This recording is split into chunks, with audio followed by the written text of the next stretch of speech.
Hola, qué gusto saludarles en este nuestro espacio Cero Discriminación, el espacio para compartir, crear, idear, imaginar y construir en conjunto.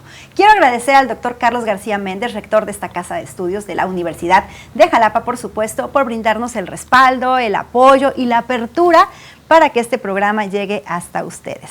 Cada semana un tema diferente y hoy vamos a hablar de la familia.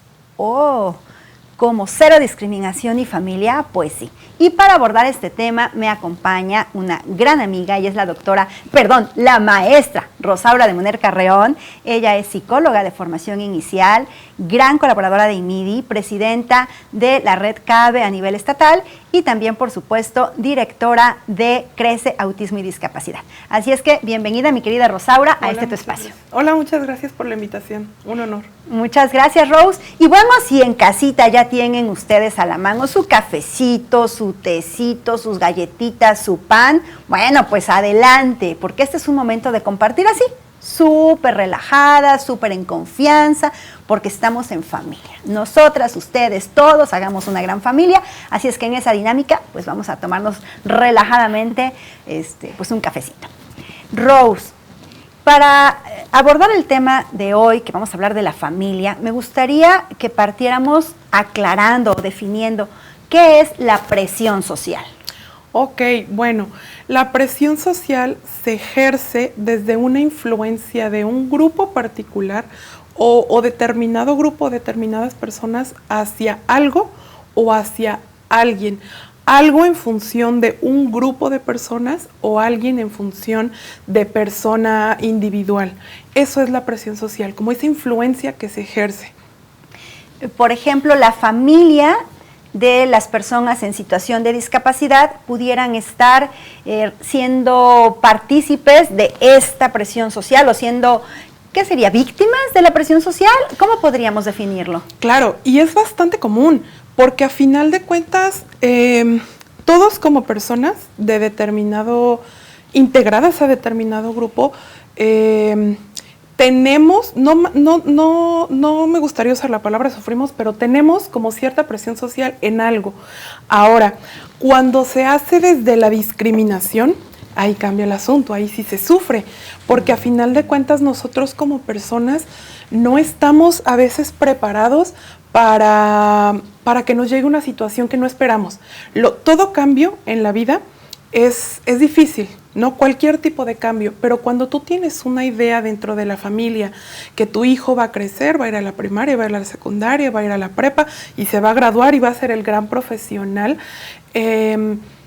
entonces tenemos una expectativa de vida, pero de repente socialmente tenemos una mala idea de las personas con discapacidad.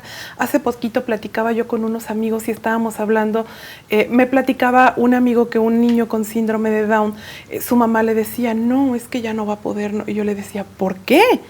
Eso precisamente es lo que de repente trunca, uno, la vida de una persona con discapacidad, y dos, es ahí donde empieza la presión social. Socialmente tenemos ciertos paradigmas y ciertas situaciones que nos hacen creer que vamos a poder o que no vamos a poder hacer ciertas cosas. O que se deben hacer algunas cosas, ¿no? Exactamente. Porque yo ahorita que estamos platicando considero que todas y todos en la vida, en algún momento o en muchos momentos o de manera cotidiana, sentimos esa presión social. Uh-huh. ¿De qué se espera de mí como mujer, como mamá, como el rol que estemos jugando, ¿no? De repente, por ejemplo, las mujeres, ya tienes tal edad, no te has casado, ¿cuándo te vas a casar? Uh-huh. ¿No? ¿Y cuándo vas a tener hijos? Precisamente, hablando de eso, yo me acuerdo que de repente hace poquito, bueno, no hace como un año, una señora que ayudaba a limpiar la asociación Crece, me decía, uy, no, psicóloga, tú en mi rancho ya estás bien quedada. Y a mí casi me da el infarto porque en ese momento yo tenía 29 años, ¿no? Y entonces yo dije, ¿cómo crees? O sea, yo me siento súper bien y en su rancho ya estoy quedadísima, ¿no? No, ya, y me acuerdo así las palabras, no, a ti ya ni te va a agarrar allá. Y yo, ok, no, o sea, eso es la presión social, ¿no? O sea, a final de cuentas, uno como personas tiende a tener que cumplir ciertas expectativas, pero En el caso de la familia, las expectativas están bastante repetitivas y bastante estereotipadas. Es que seas una familia, primero, conformada por papá, mamá, ¿no? Y cuando no, puede ser homoparental, puede ser madre soltera, puede ser papá soltero, ¿no? Desde ahí la expectativa empieza como a quebrantarse un poquito, ¿no? Esa parte de la presión social empieza a subir un poco. Y entonces de repente nace un hijo con cierta discapacidad, en nuestra mente se instala como uy, ya no va a poder. O sea, y se nos instala. Por los estereotipos que hay, exactamente, ¿no? De que sea mal pensado, eso sí lo puedo asegurar, mal pensado, que no pueden, ¿no? Sí, efectivamente tienen algunas dificultades, ¿no? Pero eso no quiere decir que no puedan, exactamente, ¿no? O que a lo mejor tenemos que poner más ganas y más empeño, pero eso no quiere decir que no se pueda. O que tengan que ser de forma diferente, pero sí se puede. Exactamente, entonces viéndolo desde una perspectiva social, la presión social puede llegar a influir demasiado en cómo yo ayudo a mi hijo o a mi hermano, ¿no? ¿Por qué? Porque a lo mejor si mi hijo tiene una discapacidad intelectual, se instala él, no va a poder aprender a leer y escribir, cuando sí se puede, ¿no? A lo mejor la metodología es distinta, a lo mejor el esfuerzo es distinto, pero eso no quiere decir que no se pueda. La presión social viene acompañado de pensamientos negativos, y hablo de pensamientos y no de emociones. Hay que hacer una gran diferencia en eso. Cuando nosotros hablamos de emociones, las emociones son eso, tienen un nombre y una manera de sentirse. Los pensamientos son distintos, ¿no? El que nosotros pensemos negativamente no quiere decir que estemos, que podamos sentir siempre negativamente. No sé si me explico. Sí, o sea, claro. Por ejemplo, yo puedo estar feliz con mi hijo y yo puedo amarlo mucho, pero pienso que él no va a poder ejercer una profesión, pero pienso que, o sea, bajo una emoción feliz, bajo una emoción buena, que es la felicidad y el amor, estoy añadiéndole pensamientos negativos, y entonces esa emoción en mi cabeza y en mi mentalidad se vuelve negativa, ¿no? Cuando la emoción es la emoción, no es ni positiva ni negativa, es y ya.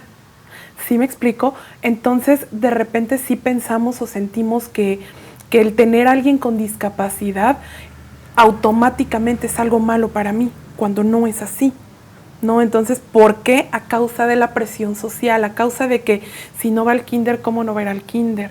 Si no trabaja, ¿cómo no va a trabajar a los tantos años? Si no, ¿sí me explico? Y entonces es como una cadenita que se va envolviendo de pensamientos negativos con emociones que no funcionan dentro de una dinámica familiar. O cuando es al revés, por ejemplo, en la familia crees plenamente en tu hijo o tu hija con discapacidad, en situación de discapacidad, pero el contexto está en un enfoque de asistencialismo, en un enfoque de sobreprotección, y piensan que tu hijo o tu hija no debería hacer tal cosa, no debería participar en tal lugar, puede ser peligroso para él, no lo va a poder hacer, ¿no? Y entonces también ejerce una presión.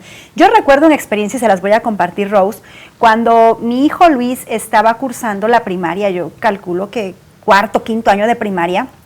De repente una mamá de la escuela me dice, oye, fíjate que fulanita, otra mamá de la escuela, dijo que eres mala madre, ¿no? Y yo dije, oh, no. ¿Por qué? ¿No? Dice, porque dice que tú no le abres la puerta del coche a tu hijo y que lo haces que él cargue su mochila. No le cargas tú la mochila y le abres la puerta. Entonces me quedé pensando, bueno, yo estoy trabajando en una vida autónoma para mi hijo, en que él pueda desarrollar todas sus competencias, y esto es parte del aprendizaje, y él lo puede hacer, ¿no? Entonces, digo, para mí como mamá es más fácil, honestamente, mucho más rápido. Le cargo la mochila, abro la puerta. Es más rápido, tengo mucha agilidad y lo puedo hacer más rápido. Sin embargo, decido esperar a su tiempo para que él lo haga, porque confío plenamente en que lo pueda hacer, y lo puede hacer perfectamente bien, ¿no? Pero desde el enfoque de un contexto que no cree en que él lo pueda hacer, dice, es una mala madre, porque no le abrió la puerta y no le cargó la mochila. Y es que el problema de eso es que si usted, por ejemplo, hubiera dicho, sí es cierto, ¿no? Le tengo que cargar porque no puede. O sea, bajo ese contexto del pensamiento de la otra mamá, que a lo mejor no lo hizo de mal, pero aquí entra la situación de los estamos viendo menos. Y como lo estoy viendo menos, entonces, uno, estoy violentándolo. O sea, estoy violentando sus derechos humanos y lo estoy violentando como persona, porque le estoy diciendo, a ver, no, tú quítate porque no puedes. Y entonces, ¿qué estoy haciendo? Emocionalmente lo estoy aminorando. Y si emocionalmente lo estoy aminorando, ¿qué estoy causando? Una baja autoestima. Y entonces le estoy metiendo como en su proceso cognitivo y en su proceso de pensamiento el no puedes, tú no porque no puedes. ¿Y cuántas veces nos hemos topado con chicos así? Claro. ¿No? El que se sientan y dicen, no, yo no porque no puedo. Desde el machismo, desde que porque somos hombres y no, o desde esta parte de no, es que yo no porque no puedo. No puedo salir solo porque me roban, ¿no? Cuando tiene voz, cuando puede decir, no, si yo puedo ir a la esquina, no, si yo puedo hacer tal cosa. Y entonces se trata de cultura. La presión social se trata desde tener una cultura, ni siquiera hablarlo, o sea, sí una cultura inclusiva, pero simplemente tener una cultura de no diferenciar, de que como nosotros eduquemos a las personas, por lo menos que están a nuestro alrededor y a nuestro alcance, así los demás van a ver a mi hijo, a mi tío, a mi paciente, a mí, ¿no? Y entonces educarlos desde eso, desde déjenlo, él puede. ¿No? A lo mejor tarda más. Claro. Pero sí puede, ¿no? O a lo mejor en el último instante sí lo tienes que apoyar, pero no lo apoyes si no te dice, porque si no te dice, pues no lo necesita. Si ves que se detiene, ok, a lo mejor no sabe pedir ayuda, pero entonces enséñalo a pedir ayuda. No le enseñes, no le hagas, ¿no? Y entonces es bien diferente. Y viéndolo desde una perspectiva social, esta parte de la presión social puede llegar a afectar tanto que tú como mamá o como papá desarrolles ciertos, incluso trastornos emocionales. Por supuesto. No, porque a nadie le gusta estar siendo señalado. Sí, estás en el ojo así del reflector. Ajá. Y todo el tiempo, ¿no? Exacto. No hace, no dice, no puede, no esto, no lo otro, no. Mira cómo se comporta, mira, ya lo hubiera sentado, ya lo hubiera bajado, ya le hubiera, ¿no? O sea, y todavía nos atrevemos a decir, por ejemplo, ¿qué pasa? Pensemos en el supermercado, en una tienda, ¿no? En donde el niño se emberrincha por X cosa, ¿no? Y entonces hasta nos atrevemos a decir, si yo fuera su mamá, o sea, si tú fueras su mamá, a lo mejor estaría pasando lo mismo y te sentirías como se siente la mamá ahorita. Pero entonces no somos para acercarnos y decirle a mamá, señora, necesita ayuda, quiere algo, le hablo a algo, no sé. Y estamos juzgando, ¿no? Y entonces hasta nos atrevemos a decir, ay, no, si yo fuera su mamá, ya lo hubiera, con unas buenas nalgadas. Eso en mi época se quitaba con unas buenas nalgadas, lo he escuchado muchas veces. Y a lo mejor era una crianza diferente, pero era una crianza bien impositiva, en donde tenías miedo a tu papá y a tu mamá. Hoy en día eso ya no tiene que pasar, ya no puede pasar, ¿no? Porque ya evolucionamos. Y dentro de esa evolución ya no tiene que caber el no, porque está, aparte ni siquiera usan la terminología adecuada. ¿Cuántas veces hemos escuchado? Es que está enfermito, no puede. No, maestra, a mí muchas veces me han dicho, no, maestra, no, porque él no puede. No, y entonces a uno le dan ganas de, a ver, ¿cómo no? Mira, sí puede. Pero ahí entra como la presión social de los papás, ¿no? De toda la gente alrededor, de decir, no, ¿cómo lo vas a hacer a que haga esto? ¿Cómo va a limpiar? ¿Cómo va? Pues así como yo lo hago, ¿no? Claro, y la verdad es que, digo, quienes somos papás, familias de personas con algún tipo de discapacidad, sí nos enfrentamos, y lo voy a decir a manera personal, al miedo de qué puede pasar con mi hijo o mi hija en un contexto donde hay muchísimos peligros y donde hay poco respeto, ¿no? Y dices, híjole, tiene derecho a viajar solo, tiene derecho a hacer las cosas, él lo puede hacer, pero híjole, ¿y si algo le pasa? ¿No? Pero consciente de que tiene el derecho y dice, sí, va, tú puedes, ánimo, y tú estás aquí de, ay, Dios, acompáñalo, ¿no? Pero aparte tienes todo el peso atrás y lo vas a dejar y te has puesto a pensar, o sea, de verdad que es una presión muy, muy fuerte, ¿eh? Que lejos de apoyar a decir, bueno, y si implementas otra estrategia, y si buscamos otra alternativa, que sería sumar, claro, ¿no? Es una presión que de repente sí puede nublar el panorama y decir, sí es cierto, mejor que no vaya, mejor que se quede. Y es así como vemos a muchos adultos con discapacidad, sobre todo intelectual, que hoy día están en sus casas, sin tener la posibilidad real de ejercer un trabajo, de casarse, de formar su propia familia, que son sus derechos humanos y que no por ser su familia tenemos el derecho de coartarles, ¿no? Son sus derechos y debemos como familia ser los principales, así los primeros en respetarlos, ¿no? Pero creo que también esta presión social ha sido tan fuerte durante tantas generaciones que sí es fácil que la familia de repente pues se la crea, ¿no? Y es que sobre todo en esto que dice que el dejarlos hacer las cosas solos, por un lado, por ejemplo, yo de este lado terapéutico, yo siempre, ¿no? Los animo, y a usted le consta, ¿no? El decir, no, sí puede, ¿no? O sea, vamos a hacerlo. Yo siempre, a mí me gusta manejar todo como un proceso, porque así es. Todo en nuestra vida que aprendemos, con o sin discapacidad, lo aprendemos bajo un proceso, a escribir, a leer, a todo, bueno y malo. Entonces, creo que en lugar de decir, no, es que a lo mejor ya tuvo una mala experiencia, ¿no? Ya se quedó en el camión, ¿no? Y entonces, obviamente, a ustedes como papás les entra sí, pero ok, entonces, en lugar de que eso retroceda el proceso, eso precisamente lo va a hacer avanzar, porque ya se equivocó y ya sabe que la vida, pues, es así, ¿no? O sea, aunque actúes bien, te puede ir mal o bien, pero tienes que actuar bien. Claro. ¿No? O sea, yo tengo eso como filosofía. Entonces, si nosotros bajo ese concepto decimos, ok, ya se equivocó, pero en lugar de retrocederlo por el miedo, queda avanzar, ok, entonces le abro la posibilidad, ¿qué tienes que hacer cuando te vuelva a pasar? Porque a lo mejor te vuelve a pasar. Claro. ¿Qué tienes que hacer? Le hablas aquí, le hablas allá, te bajas y a lo mejor buscas una parada, mandas ubicación, le enseñas cómo, no, o sea, miles de posibilidades antes de decir, no es cierto, mejor si yo lo llevo. No, entonces ese es el chiste de eso.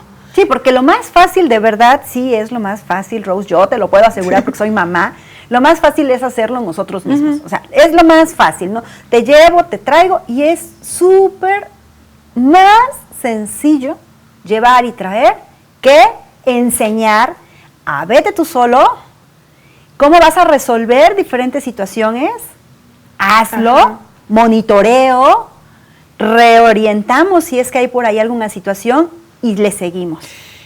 Y ahora, ojo también con el tener un mismo, como ejercerlo en familia, ejercer la presión social en familia, que también se da, ¿no? O sea, a lo mejor hacia afuera ya no tanto, pero de repente a mí me ha tocado escuchar muchas veces déjale el juguete a tu hermanito porque si no ya ves cómo se pone. Entonces el otro pobre, pues, ya que le queda, ¿no? Sí, pues ten. Ten, mi hermanito. Ajá, y entonces a lo mejor hacia afuera no tanto, pero hacia adentro, ¿qué tal? No, o sea, pues sí ten, hermanito, pues sí ten, mejor yo lo hago, pues sí ten. No, límpialo tú, que riegan, por ejemplo, agua, y en lugar de que lo haga quien que regó el agua, no, límpialo porque tu hermano no sabe o no puede. ¿No? Y entonces estamos ejerciendo un discurso a los dos hermanos de uno, tú no puedes, y dos, tú lo tienes que cuidar para toda la vida. Así te tocó. Y no tiene que ser así. Claro. ¿No? Entonces, ojo también con esa parte que es importante, ¿no? De no ejercerlo dentro de la propia familia, dentro del mismo rol familiar. Sabemos que sí existen diferentes estilos parentales de crianza, ¿no? Algunos son más impositivos, algunos son más permisivos, pero todo siempre tiene que ser bajo un mismo concepto, ¿no? O sea, bajo una misma situación de que si tienes un hijo o un hermano en situación de discapacidad, no tienes por qué aminorarlo, porque independientemente de la presión que tú puedas sufrir, él lo sufre el doble. Porque aparte de que no estás ejerciendo como sus derechos humanos, para empezar, tampoco estás sacándolo a un mundo real, pero tampoco lo estás enseñando a ser independiente. Y entonces empiezan muchos peros, que a final de cuentas a lo mejor tú como mamá sí lo estás padeciendo, pero cuando tú como mamá o como papá ya no estés, él lo va a padecer el triple. No, porque no hay nadie como tu mamá. Claro. O no hay nadie como tu papá. No, aunque sea tu hermano. ¿No? Entonces, sí, que además también tiene derecho a vivir su propia vida, vivir donde guste, trabajar de lo que guste, en fin, ¿no? Entonces sí, definitivamente el preparar, impulsar a nuestros hijos, pues es, digamos que la base, ¿no? Y además es, como lo has mencionado, ¿no? Es dar cumplimiento a sus derechos humanos, o sea, no es otra cosa más que eso. Pero, ¿cómo podemos fortalecer a la familia para que a partir de este empoderamiento de la familia, venga lo que venga de presión, yo tengo claridad y sigo con mi hijo o mi hija para adelante? Yo creo que primero necesitamos tener una meta como familia. Y una meta como familia a mediano, a corto y a largo plazo. Y tener también un proyecto de vida para mi hijo. Pero el tener un proyecto de vida para mi hijo no quiere decir que sea tu proyecto, ¿eh? Claro, que tú ya lo diseñaste, es más, parece como de la herencia, ¿no? A ver, a mi hijo cuando yo no esté, se va con su hermana fulana. Ajá, porque hay, por ejemplo, papás que afortunadamente tienen muchas posibilidades económicas.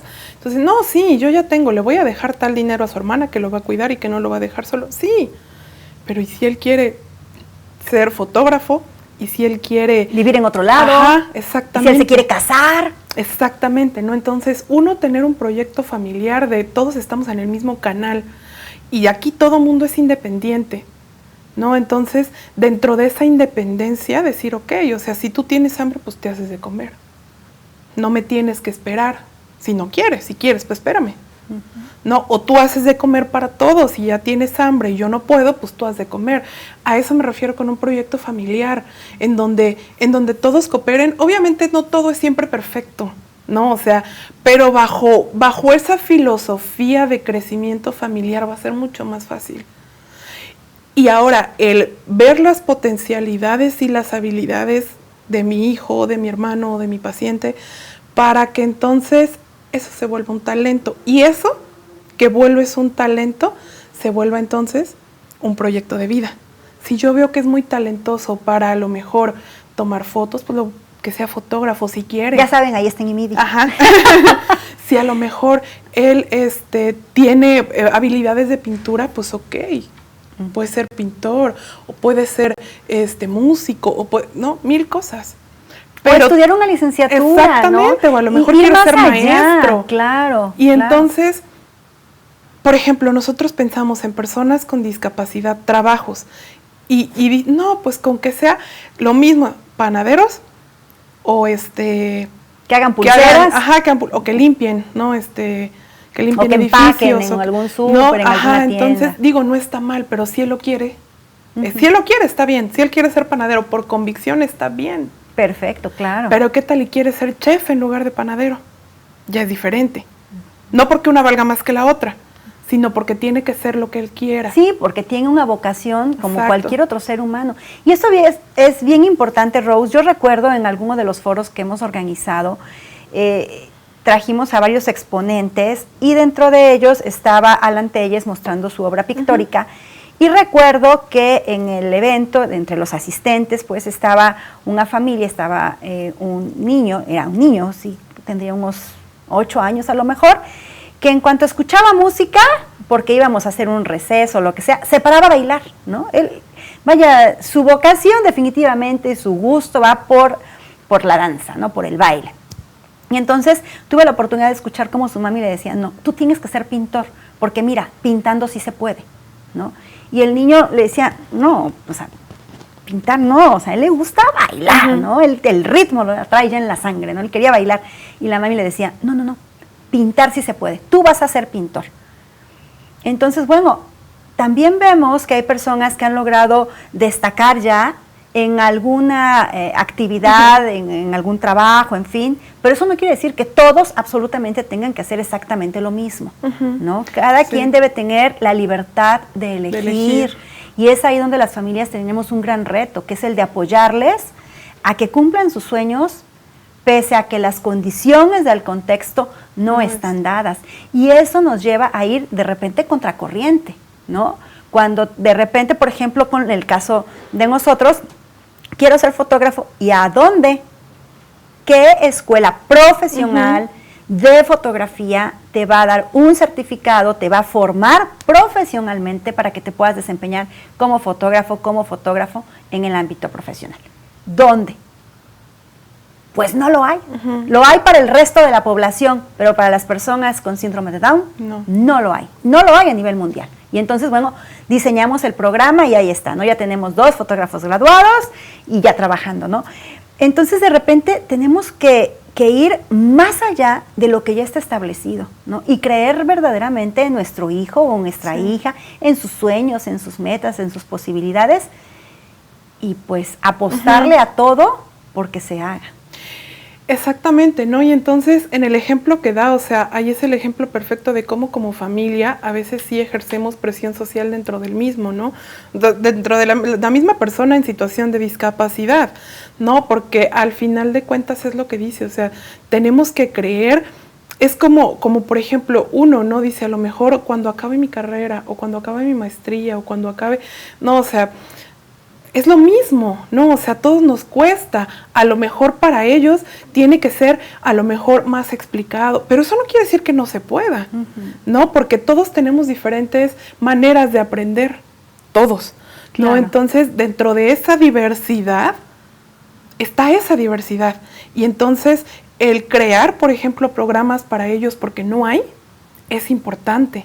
El crear, por ejemplo, programas para que puedan tener un espacio en donde ellos también se sientan alumnos, en donde ellas también tengan un espacio donde tomar café, donde platicar entre ellos, no, o sea, yo vi cómo se sentían ellos, platicando ellos, ¿no? Y entonces, eso sí hace la diferencia. ¿No? Sí, que llegan y se sienten, para empezar, como en un ambiente universitario, exacto, ya no en guardería, porque también de repente a eso nos enfrentamos, Rose, y es necesario también decirlo. Ya tu hijo tiene 18, 20, 30 años, va a alguna escuela y lo siguen tratando como niño chiquito porque tiene discapacidad, ¿no? Y no, crecen como el resto de la población, o sea, sí en determinado momento fueron bebés, luego niños, adolescentes, jóvenes, adultos mayores, ¿no? Llevan, digamos que el mismo proceso que todos en la línea de la vida, ¿no? Pero de repente se les encasilla y se les sigue viendo toda la vida como niños chiquitos. Y se les sigue tratando como niños chiquitos. Sí, y yo creo que eso es parte también de esta parte social que hablábamos, de esta parte cultural que ejerce una presión social en los papás de siempre tienes que tratarlo así, ¿no? O sea, incluso en el mismo discurso, tienen 30 años, pero lo siguen diciendo, es que mi niño... Híjole, pues no. Digo, una cosa es que, por ejemplo, tu mamá siempre te va a decir, ay, eres mi niña o eres mi niño, pero no me trata como niño, ¿no? Sino es una manera de decirlo. Pero si nosotros a las personas con discapacidad siempre le estamos diciendo, es que mi niño, es que mi niño, es que mi niño, y los tratamos como niños, pues se van a sentir así siempre, ¿no? Y entonces viene esta parte de la autoestima que decimos, es que no puedo. No, yo no porque no puedo, no, yo no porque tal, no, yo no porque... Y entonces es ahí cuando dices, híjole, qué complicado es a veces el que las personas entiendan que se trata de cultura y se trata de sociedad y se trata de dar ese voto de confianza, ¿no? O tal vez no necesitas tú como contador a lo mejor el decir o el ser activista, pero sí, tú como persona, el decir, no, sí le puedo dar el voto de confianza, no, sí puedo confiar en él, sí puedo verlo en el camión y no forzosamente estar al pendiente de él a ver si necesita. No, pues si se sube al camión es porque sabe cómo hacerlo, ¿no? Esa es la diferencia. Sí, el respetarnos, el valorarnos y el brindar el apoyo si se solicita, ¿no? Si se ve que se requiere, bueno, se ofrece y ya dependerá de la otra persona si lo requiere o no lo requiere. Pero sobre todo yo creo que me quedaría con esta parte de no juzgar.